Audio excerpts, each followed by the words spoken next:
Hey there. Okay.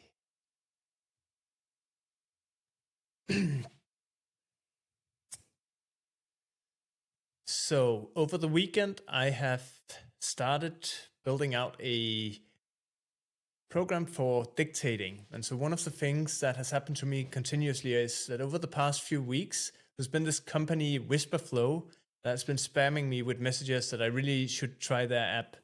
And Friday, I finally tried it out.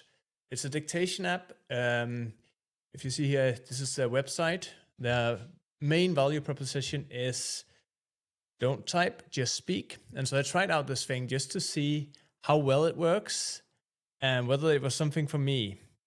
And then happened what always happens. At some point, you get to the pricing section and you look at what the monthly pricing is, and they want 15 euros. And that's always the place where I stop and ask myself, do I really want to pay another 15 euros for another service that's stacked on top of my many services that I'm already paying for? And as a fun thing, I tried out their free app and actually got pretty convinced that there is some merits to having a dictation workflow everywhere. So in particular, the idea of being able to dictate things to Claude Code in the terminal, I found very, very appealing. And one of the questions I asked myself is then, well, how hard would it be for me to build this out? And so for those of you who don't know, my preferred tech stack is Rust, with more Rust, and then with Bazel. So that means that I use Rust for backend, I also use it for frontend, and for everything in between. And rarely do I add anything else to it. And with that, I started Friday evening while watching Zoolander and actually managed to implement the full app in a couple of hours. So I had an MVP in a couple of hours. And I just want to walk you through what I ended up having after the weekend here. So I now have this little app where you can see my previous recordings.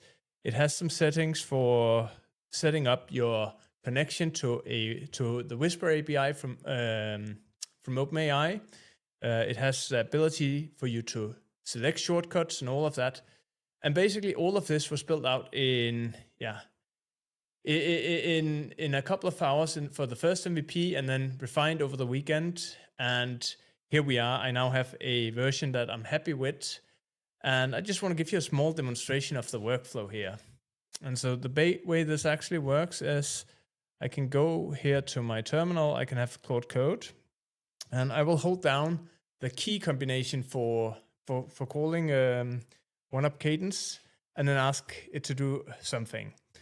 I would like to build a calculator. It should be written in Rust. I would like the development to be test-driven. And let's see, what else should we have in here? Probably we would want to have, it should be a CLI tool. It should be a REPL loop. And we really need to make sure that we're building out the tests first. So we should do general expressions, and all of this should be well tested. Let's see. Okay, cool. So there you go. You see, it recognizes all of the things that you would want, like CLI tool, REPL loop, all of these things that are otherwise not entirely trivial. And so all of this from a couple of hours of work.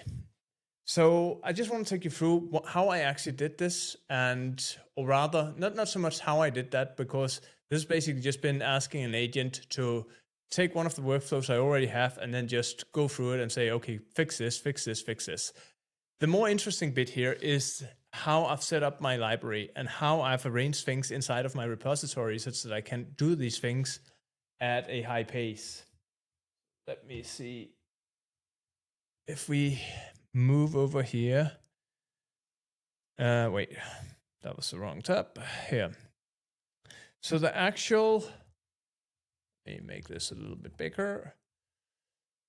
The actual repo looks like this. So it has the agents.md file, then it has the Bazel build files, some cargo toml files, and some Bazel module files, and the Bazel workspace file. I think that one is probably deprecated. We don't really need that. Now I have two main files in here or two main directories that I'm using here. So one is the apps directory, where I have divided things into CLI apps, desktop apps, and web apps. And so if you go inside the CLI apps, you'll see I have a bunch of different apps, and likewise for the desktop apps, and likewise for the web apps. Now, what is interesting about the way that this is arranged, because we're using Bazel, we can very easily modularize everything and then reuse that across apps. So that means that, for instance, the login functionality that I'm using in Compound Coders is the same that I'm using for the admin part in Trolls.im and in oneup.com. And likewise for the desktop apps, if you go here, the boilerplate code that I'm using for Cadence is the same that I'm using for OneUp code. And so this is all thanks to Bazel, because you build out this tree of dependencies and you can easily reference things and make templates for customizing things whenever you need to do that.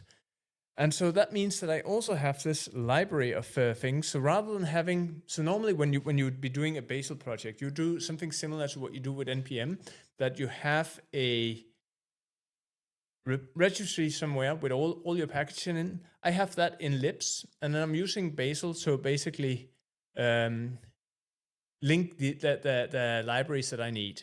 Now, what more is that it starts out by being domain driven, which means that if I'm asking the LLM to work on some of the agent stuff, it will know that it needs to go to agent and have a look there.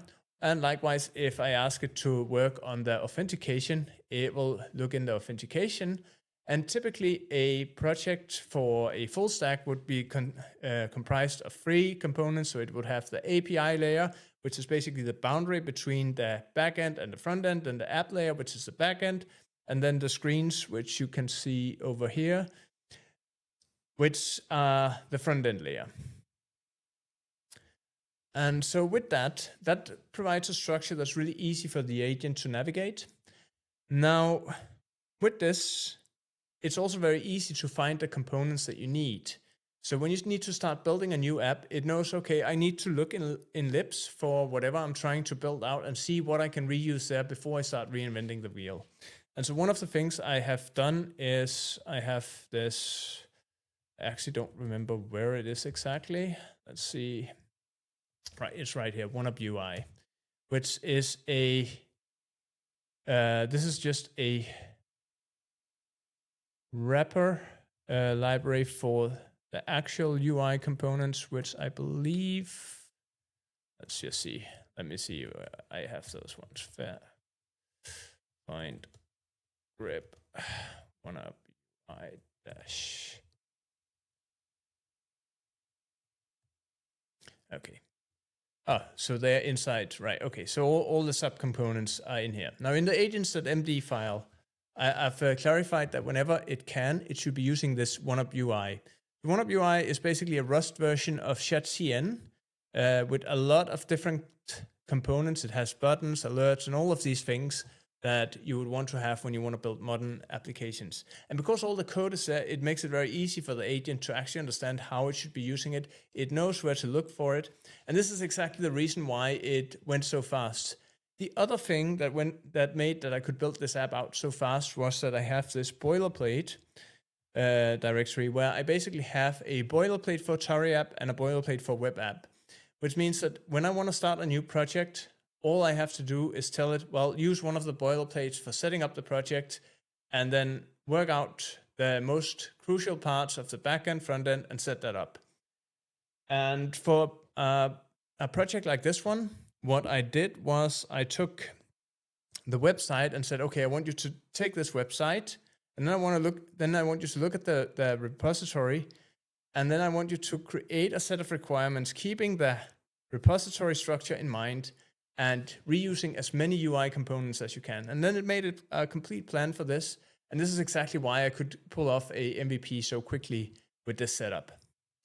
So I hope this has been useful to you. And if it has, leave a comment or ask questions either in the video or in the threads. And other than that, I'll see you in the next video.